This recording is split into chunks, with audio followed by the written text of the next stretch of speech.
Welcome to the banker lamp. Please enjoy the video. You start by powering down and disconnecting the keyboard. This prevents short circuits and preserves firmware. Once done, photograph the full key layout and underside to reference later, and remove batteries or unplug the cable. Next, undo visible screws, pry open the case gently with a 0.5 1mm flat tool to avoid plastic stress, and place screws in labeled containers so you can reassemble in the right order. You'll already be set to inspect stabilizers and the PCB.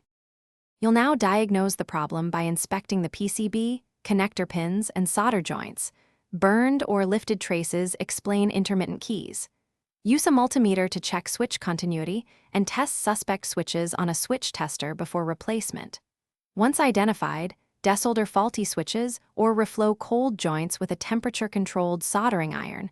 Make sure to use rosin flux. Meanwhile, clean keycaps and stabilizers with isopropyl 70–90%. So you reassemble by reversing the disassembly steps. Align the PCB and stabilizers, reseat ribbon and cable connectors, and resolder any repaired joints while avoiding solder bridges. Once secured, torque screws lightly so the case sits flush and keys are not warped. After reassembly, connect and run a keyboard tester app, and if available, perform a firmware reset to clear ghosting or remap layers.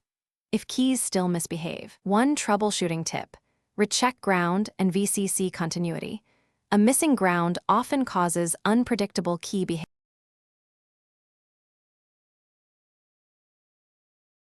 Thanks for watching. If this was helpful, leave a like and consider subscribing. See you next time.